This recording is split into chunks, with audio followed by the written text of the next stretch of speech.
मैं एम नफीस रशीद, आप देख रहे हैं भारत न्यूज़ 247। एनआरसी का आंदोलन को देखते हुए बड़ा हंगामा मचा था और बात हो रही थी कि किस किस की नागरिकता छिनेगी और किस किस की जाएगी और किसकी रहेगी। और एक बयान आता था अमित शाह का उस दरमियान कि जैनी, बौद्धिस्ट और सबको तो दी जाएगी, मतलब मुस्लिम का नाम ही नहीं आता था। और यही हंगामा था कि मुस्लिम का नाम क्यों नहीं है। और मुस्लिमों के अंदर एक ऐसा डर पैदा हो गया था कि जैसे उनको भारत से निकाल कर कोई अब अन्य देश भेज देगा। इसी सिलसिले में लगातार जो सामाजिक एक्टिविस्ट हैं वो लोग अपनी ओर से कोशिश करते रहे कि भाई किसी तरीके से भी इस पर काम किया जाए, वर्क किया जाए। और इसी तरह मैं देख रहा हूँ कि एक मसौदा यानी कि सामने आया है और ये लाए हैं इस्माइल बाटीवाला मुंबई से। और देख रहे हैं आप, बिल्कुल इसमें साफ गोई के साथ में लिखा हुआ है मसौदा, एनआरसी मसौदा। सर क्या है ये, इस पर थोड़ा जानना चाह रहे हैं। और इसी के साथ जिस तरह से आंदोलन हुए, क्या उन आंदोलनों का असर है कि आपको मसौदा तैयार करना पड़ा? नफीस सलमानी साहब, पहली बात तो मैं आपका शुक्रिया करता हूं, आपके चैनल का शुक्रिया अदा करता हूं और इस चैनल के ज़रिए, आपके ज़रिए आपके व्यूवर को, देश को, सबको बताना चाहता हूं कि आपने जो सवाल किया कि भाई वो आंदोलन का असर है, बिल्कुल आंदोलन का असर है। हमारे जहनो दिमाग में वो आंदोलन रहा है। हमने देखा हमारी माएँ, हमारी बेटियां, हमारी बहनें, हमारे बच्चे जो है सड़कों पर इस खौफ से बैठे हुए थे जमाने तक ठंडी में कि भाई ये हमारा घर छिन जाएगा, हमारी नागरिकता छिन जाएगी। ये डर और खौफ था और इसलिए वो सड़कों पर बैठे थे। उसका इलाज है ये मसौदा। ये उनका डर और खौफ निकालना है ये मसौदा। आप पढ़िएगा, आपके व्यूवर को गुजारिश करिए पीडीएफ आपसे ले लें और उसे पढ़िए। इस देश के हर नागरिक का खौफ और डर खत्म करने का काम है ये मसौदा। दूसरा, ये मसौदा का दूसरा पार्ट, इसमें दूसरा पहलू ये है कि इस देश के अंदर जो दो भाग में बांट दिया जाएगा कि ये नफीस सलमानी जो है इसको एनआरसी के नाम पर देश से बाहर कर दिया जाएगा और ये फला को अंदर रह जाएगा। इसका भी खात्मा किया है इस मसौदे में। समझे साहब? देश की एकता, अखंडता भी ये बनाएगा मसौदा। हालांकि ये पॉलिटिकल इशू नहीं है, इसमें पॉलिटिकल एक भी शब्द आपको मिलेंगे नहीं। अमित शाह तो इसको लेके पॉलिटिकल बना रहे हैं ना जी, इसको पॉलिटिकल बना दिया है और उसी उनकी पॉलिटिकल को हमने सामाजिक बनाया। आपने सामाजिक बनाया, वो पॉलिटिकल बना रहे हैं। पर वो ना माने तो?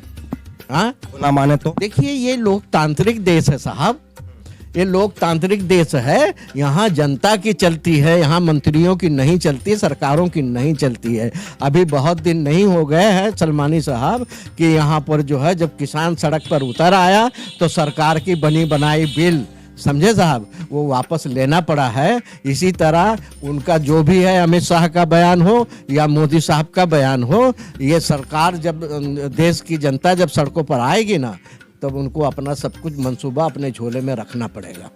मसौदा अमित शाह ने भी बनाया है और उस मसौदे में आपके मसौदे में क्या फर्क है साहब? उनके पास मसौदा ही नहीं है तो कहते हैं। बिल्कुल नहीं, झूठ बोलते हैं।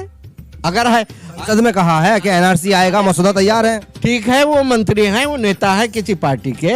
मैं आपके चैनल के जरिए चैलेंज कर रहा हूं, अगर भाजपा के पास मसौदा है तो मुझे दे दे, अगर उनकी सरकार के पास मसौदा है तो मुझे दे दे, अगर कांग्रेस के पास है मसौदा तो दे दे, अगर आरएसएस के पास है मसौदा तो दे दे। और हमारे जो सबसे बड़े लीडर माने जाते हैं हजरत ओवैसी साहब के पास अगर मसौदा है तो वो दे दे।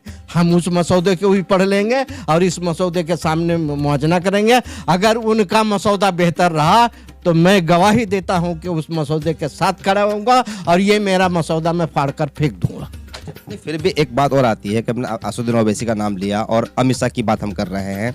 गृह मंत्री हैं, वो पार्लियामेंट में खड़े होकर कहते हैं कि भाई एनआरसी आएगा, होगा, होके रहेगा, कागज तो दिखाने पड़ेंगे। और उनके साथ में फिर लाखों की भीड़ खड़ी हो जाती है ये ऐसा कहने वालों की कि अब तो दिखाना पड़ेगा। एक माहौल बना है कि भाई पूरी तरह से मुस्लिमों को टारगेट किया जा रहा है। आप उसको बदल रहे हैं। असदुद्दीन ओवैसी को आप चैलेंज कर रहे हैं कि उनके पास मसौदा नहीं है।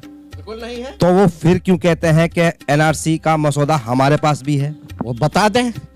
हम तो आपके सामने, आपके व्यूअर को, इस देश को बता रहे हैं हमारे पास मसौदा है। ओवैसी साहब बता दे अगर उनके पास है तो, और देश का कोई भी मंत्री बता दे, सिर्फ ओवैसी नहीं, अमित शाह भी बता दे। अगर उनके पास मसौदा है तो जनता के सामने ले आए। अगर उनका मसौदा हमारे मसौदे से बेहतर होगा, जिसमें सबकी नागरिकता साबित होने की गुंजाइश होगी, जिनके जो दुख और दर्द जो है, जो पीड़ा है वो नहीं होगा, मैं अमित शाह के उस मसौदे के साथ रहूंगा और उस मसौदे पर काम करूंगा। आप इस वार्ता में कह रहे थे कि ना आप किसी पार्टी से हैं, ना किसी एनजीओ से हैं, ना किसी ऐसी कोई सामाजिक संस्था से हैं, एक वोटर की हैसियत से आपने मसौदा पेश किया है। सवाल ये खड़ा होता है कि जब तक कोई बड़ा झुंड नहीं होता है इस्माइल साहब, जब तक कोई असर जनता को भी नजर नहीं आता है, आपके पास कोई ऐसा झुंड कह ले जाए नहीं है सर। सलमानी साहब, झुंड किस शक्ल की आप बात कर रहे हैं? नेताओं के झुंड की बात कर रहे हैं? मैं वोटर हूं, मेरा झुंड जो है वो वोटर है। मेरा मैसेज गांव के हर मोबाइल में, कम से कम कोई गांव इस देश का नहीं होगा जिसकी मोबाइल में मैं ना हूं।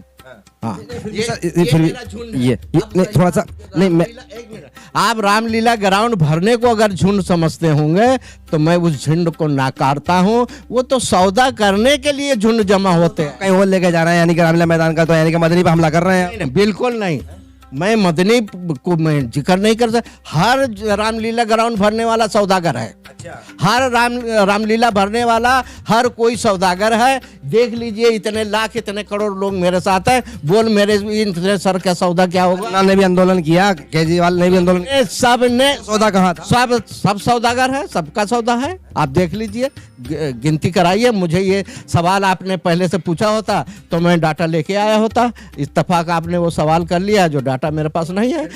एनआरसी की बात कर लेते हैं। मैं जनरल आपके लिए कह रहा हूं, जो लोग रामलीला ग्राउंड भरे हैं सब सौदागर रहे हैं।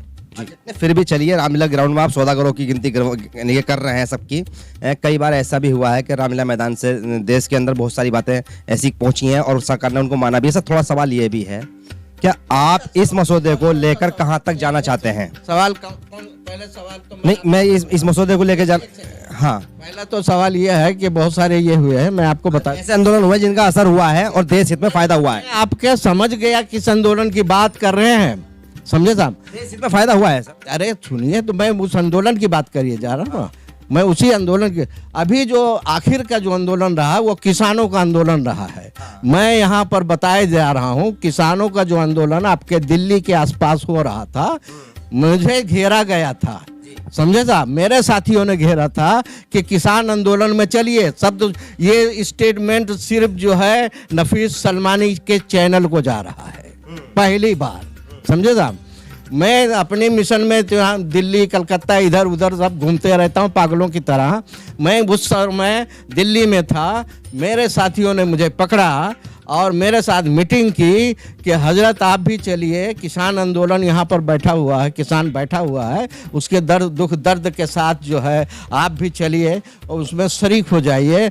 हमने इनकार कर दिया। मैं इनकार कर दिया हूँ उस आंदोलन में शामिल होने के लिए। शब्द सुन लीजिए, हमारे साथियों की रिक्वेस्ट पर भी हम उस आंदोलन में नहीं गए। उन्होंने कहा क्या आप उस आंदोलन को गलत मानते हैं क्या? हमने कहा बिल्कुल नहीं गलत मानते। आंदोलन उनका सही है, लेकिन जिस जगह पर बैठे हैं वो गलत है। समझे? ये आपका व्यू रहा। एक सेकंड, वो सुन लीजिए ना। हमने प्रोग्राम दिया, हमने उसी समय 10 दिसंबर की डेट डिक्लेयर कर दी है कि किसानों को कहिए यहाँ सब चपरासी बैठे हैं, सबके ऑफिस के क्लर्क बैठे हैं, दिल्ली में जो बैठे हैं, मंत्रालय में और पार्लियामेंट में जो बैठे लोग हैं, ये सर्वेंट लोग हैं। मालिक तो हमारे बम्बई में बैठा हुआ है, उसके दरवाजे पे आइए। इस आंदोलन की जो है निगरानी मैं करूँगा, उसका बंदोबस्त मैं करूँगा। और ये बात बाहर चली गई, सरकार ने अपना बिल वापस ले लिया। ये है इस्माइल बाटली वाला जी, मालिक के दरवाजे बैठने पर आह्वान किया। ठीक, वो आपने इशारा कर दिया कि किसके दरवाजे पे आपने बिठाने की बात करी, पर बात ये आती है सर कि इस एनआरसी के मसौदे को आप जमीनी स्तर पर कैसे पहुंचाएंगे? क्योंकि अभी तो मीडिया वगैरह वगैरह के जरिए पहुंच रहा है। क्या आपका इरादा इसे गांव स्तर से कस्बा स्तर तक लेके जाने का है? जी साहब, ये मसौदा, आपका सवाल ये है मीडिया को। मीडिया से तो मुझे बहुत एलर्जी है साहब। मैं मीडिया के सामने कभी मुझे आपने देखा नहीं। 1-2 लोग हैं एक सरवर साहब हैं और एक ये पागल जो मुझसे सवाल कर रहा है, और एक आध पागल हैं जो हमारे करीब में है। मैं उन्हीं के सवालों के जवाब देता हूं। बाकी मीडिया उडिया को मैं धत्कार के भगा देता हूं। मीडिया ने तो इस देश का सत्यानाश किया है, और ये सत्यानाश करने वालों को मैं उनके आधार पर मैं देश के नागरिक के बीच नहीं जाना चाहता हूं। मेरा अपना नेटवर्क है जी, सोशल मीडिया का अपना नेटवर्क है। मुझे करोड़ों लोग इस देश में पहुंचते हैं। मैंने दावा कह दिया है कि मेरी मोबाइल से कनेक्शन हर गांव का है।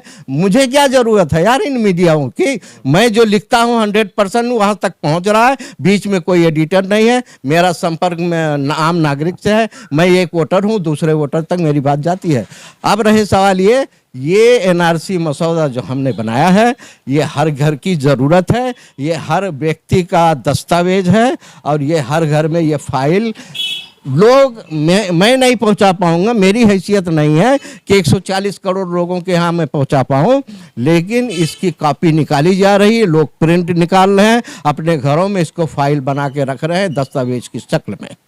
शुक्रिया बात करने के लिए। तो कुल मिलाकर जिस तरह से ये मसौदे पर आज प्रेस वार्ता हुई, और मैंने 1 to 1 करने की कोशिश की इस्माइल बाटली वाला से, वो इसलिए की कि आम नागरिक को, भारत के आम नागरिक को जो कि नहीं जानता कि मसौदा कैसे तैयार होता है और उसके फ़ायदे की चीज़ तैयार हो चुकी है, तो वो इसको कैसे हासिल करे।